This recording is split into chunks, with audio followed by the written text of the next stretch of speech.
नमस्कार. आकाशवाणी औरंगाबाद केंद्राच्या दुपारी 1च्या बातमीपत्रात मी वैभवी जोशी आपलं स्वागत करते. पंतप्रधान नरेंद्र मोदी यांनी आज केरळमधल्या कोची इथं मेट्रो रेल्वेचं उद्घाटन केलं. पलारीवट्टनम स्टेशनवर फीत कापून उद्घाटन केल्यानंतर त्यांनी पथाडीपल्लमपर्यंत प्रवास केला.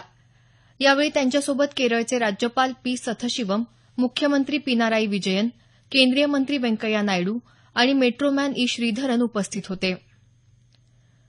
जम्मू काश्मीरमधल्या बिजबेहरा जिल्ह्यात लष्कर आणि केंद्रीय राखीव पोलीस दलाच्या चौकीवर दहशतवाद्यांनी हल्ला केला. लष्करी जवानांनी पूर्ण परिसराला घेराव घातला असून चकमक अद्याप सुरू आहे. लातूर इथं काल बोगस कॉल सेंटर्सवर छापे मारण्यात आले. भारतीय लष्कराच्या गुप्तचर विभागानं दिलेल्या माहितीच्या आधारावर औरंगाबादचं दहशतवाद विरोधी पथक, लातूर पोलीस आणि दूरसंचार विभागानं ही कारवाई केली. या छाप्यात पोलिसांनी एकूण 4,60,000 रुपयांच्या वस्तू जप्त केल्या. यावेळी पोलिसांनी 2 कॉल सेंटर चालकांना ताब्यात घेतलं असून त्यांच्याकडून मोठ्या प्रमाणावर सिमकार्ड आणि इतर साहित्य जप्त करण्यात आलं आहे.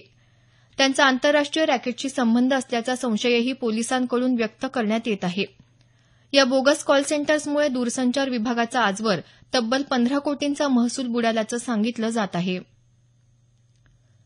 संशयित काळ्या पैशांबाबत माहिती देण्यासाठी स्वित्झर्लंडनं भारतासह 40 देशांबरोबर माहितीची आपोआप देवाणघेवाण अर्थात एईओआय या कायद्यावर शिक्कामोर्तब केलं आहे.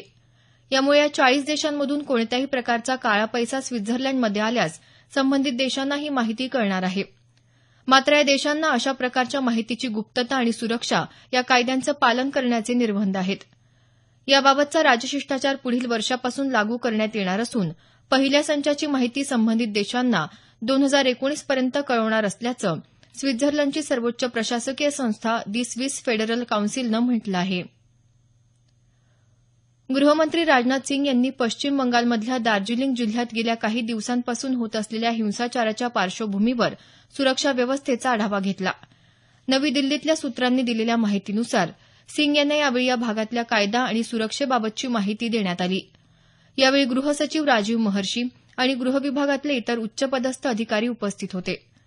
हिंसाचाराच्या पार्श्वभूमीवर दार्जिलिंगमध्ये स्थानिक प्रशासनाला मदत करण्यासाठी 1,000 निमलष्करी दलाच्या जवानांना तैनात करण्यात आलं आहे. भारतातून पलायन केलेल्या उद्योगपती विजय मल्ल्या याचं हस्तांतरण करण्यासाठी भारतानं इंग्लंडला कागदपत्रांचा आणखी एक नवा संच दिला आहे. परराष्ट्र व्यवहार मंत्रालयाचे प्रवक्ते गोपाल बागले यांनी नवी दिल्ली इथं ही माहिती दिली. ब्रिटिश उच्चायुक्ताला गेल्या आठवड्यात संबंधित कागदपत्रांचा संच आणि त्याच्या इलेक्ट्रॉनिक प्रती देखील पाठवल्या असल्याचं बागले यांनी सांगितलं. मल्ल्याला 9,000 कोटी रुपयांचं कर्ज बुडवेगिरी प्रकरणी भारतानं फरार घोषित केलं आहे. संकरित बियाणे उत्पादन करणाऱ्या उद्योगांनी आगामी वर्षाच्या खरीप हंगामासाठी कापूस वगळता इतर बियाण्यांसाठी 10% दर कमी करण्याचा निर्णय घेतला आहे. कृषी मंत्री राधामोहन सिंग यांच्या अध्यक्षतेखाली नवी दिल्ली इथं काल झालेल्या बैठकीत हा निर्णय घेण्यात आला. शेतकऱ्यांच्या हितासाठी संकरित बियाण्यांच्या किंमती खाली आणण्यासाठी सरकारनं बियाणे उद्योगांना आवाहन केलं होतं. शेतकऱ्यांच्या बाजूनं सामूहिक निर्णय घेतल्यानं सिंग यांनी बियाणे उद्योगाचं कौतुक केलं आहे. दरम्यान कापूस बियाण्यांवर नवीन दर लागू होणार नसल्याची माहिती राष्ट्रीय बियाणे संघटनेनं दिली आहे. पंतप्रधान नरेंद्र मोदी येत्या 25 तारखेला आकाशवाणीवरील मन की बात या कार्यक्रमातून देशवासियांशी संवाद साधणार आहेत. या मालिकेचा हा 33वा भाग असेल.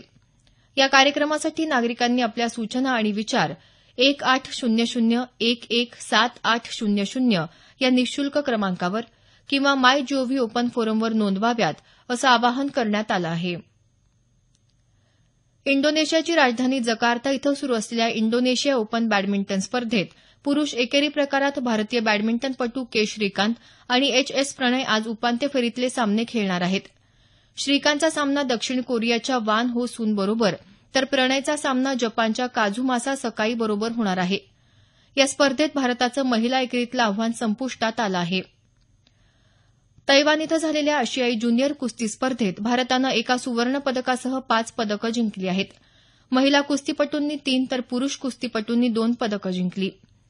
याबरोबरच हे बातमीपत्र संपलं. आमचं यानंतरचं बातमीपत्र सायंकाळी 5:25 वाजून